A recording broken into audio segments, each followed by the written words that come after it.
On Tuesday, Republican Nikki Haley formally announced her candidacy for president. She is the second person to announce. She is going after Donald Trump. And really, I honestly don't care. I don't think it's going to get very far. That said, some reaction from MAGA aligned folks is interesting. In fact, we're going to start out with former Trump advisor Steve Cortes writing this quote: Haley, the political weather vane, shows her true colors. Ooh, already we're having fun. She's trying to impress the corporations and oligarchs. Former Boeing board member can't change her stripes. Oh, interesting. That is an interesting perspective here. I didn't see them going the oligarchs and corporations route, which is funny because again, that's who pretty much all of the Republican Party serves. So, all right, but again, interesting. They're doing the populism run. Okay, fun. Now, Fox News' Tucker Carlson had earlier said on his show this month, it wasn't that long ago that Nikki Haley explained immigrants are more patriotic than you are. She also endorsed the BLM riots. She said George Floyd's death needs to be painful for everyone. He even invited, by the way, Nikki Haley's former aide, Justin Evans, who said that Haley would drop out before the first caucus is held. Quote, she just walks away when times get tough. She's never finished a job. Damn. Look, this is going to get brutal. And so, I mean, look, what you have, by the way, Tucker Carlson doing is riling up the racists, the xenophobes, the people who are the Trump MAGA base, to be like, oh, look at Nikki Haley. She's not only brown, but look, she's an immigrant and she likes immigrants. She's not a real American. Oh yeah, they're just gonna rip her apart already. Now Stuart Stevens, a former political consultant. Oh, nice. Wrote an opinion piece for the New York Times claiming that Haley had threw away her unlimited potential. So no, this is actually not coming from the MAGA crowd. This is coming from something who is, a perspective that is different here, saying that she is the first woman governor of South Carolina, the first Indian American ever elected to statewide office, and the youngest governor in the country. She had that potential, but then threw it away to do what? To get more power, of course. He wrote, I look at Ms. Haley now. She prepares to launch her own presidential campaign. With sadness tinged with regret for what could have been. But I'm not a bit surprised. Her rise and fall only highlights what many of us already knew. Mr. Trump didn't change the Republican Party. He revealed it. Ms. Haley, for all her talents, embodies the moral failure of the party and its drive to win at any cost. A drive so ruthless and insistent that has transformed the GOP into an autocratic movement. It's not that she has changed positions to suit the political moment, or even that she has abandoned beliefs she once claimed to be deeply held. It's that the 2023 version of Ms. Haley is actively working against the core values that the 2016 Ms. Haley would have held to be the very foundation of her public life. Well, that's assuming that she had values to begin with. She does not. Her only value, really, that values that she holds, is to amass power. And look, I can say that that is true for the vast majority of politicians. Yes, they want power. They want to gain elected office. That's really what it comes down to. Now, in her case, she did a lot of back and forth, right? A lot of flip-flopping.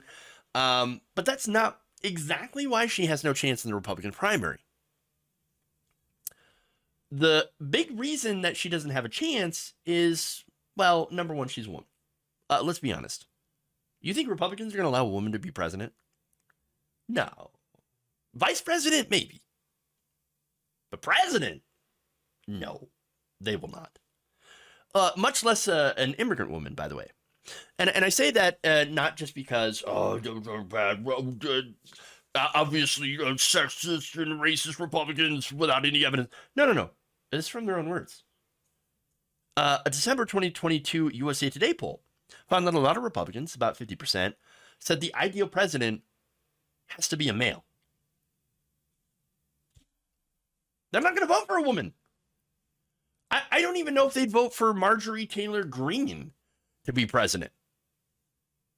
And look, Marjorie Taylor Greene, her thing, along with Lauren Boebert, are like, no, we reject feminism.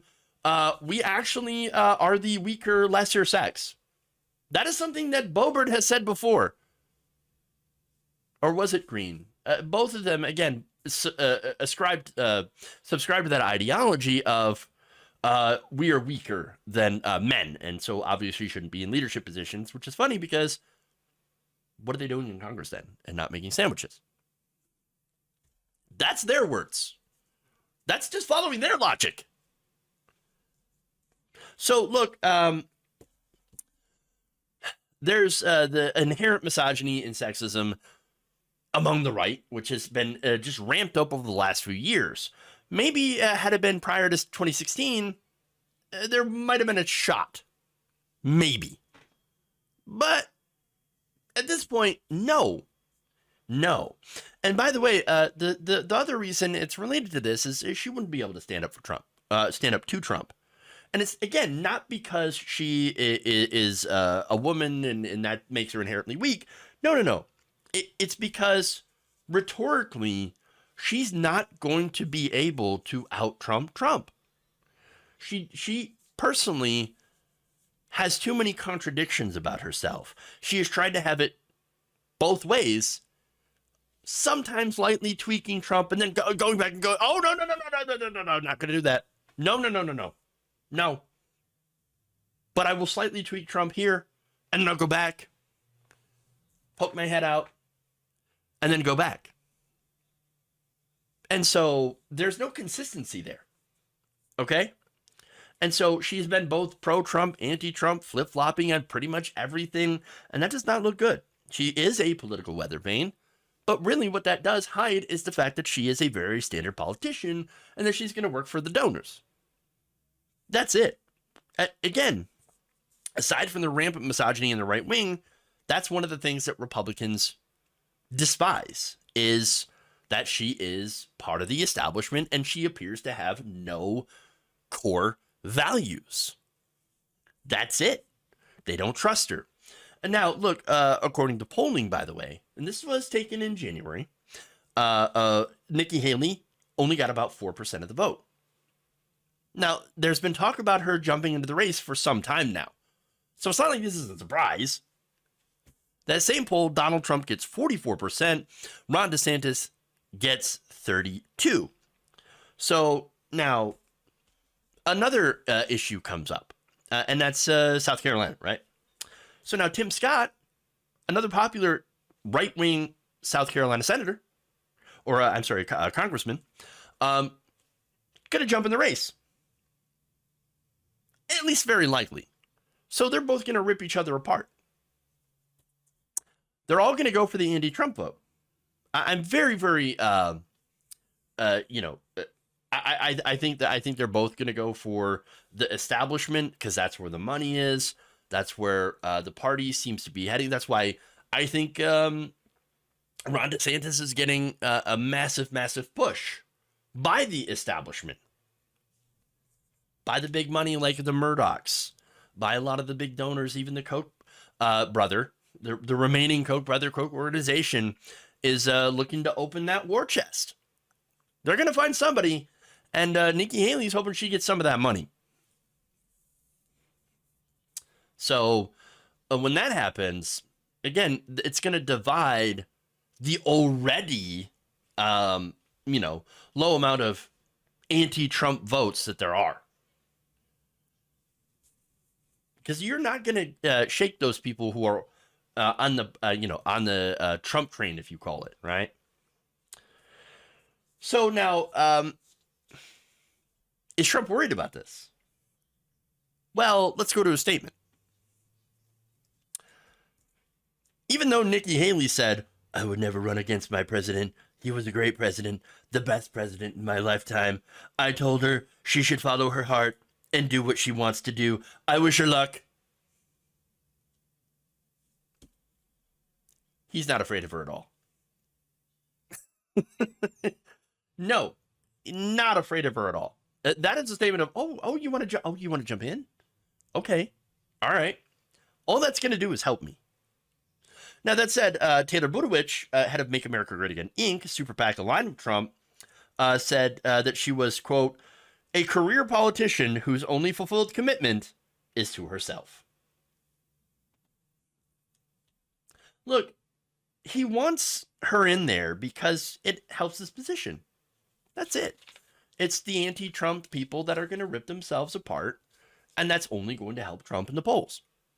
That's what he wants. And so, yeah, unless there's somebody who is Trumpier than Trump, who is able to be charismatic and, of course, talk about the same policies and excite the base the same way that Trump is, Trump's got a very, very good chance of becoming the Republican nominee.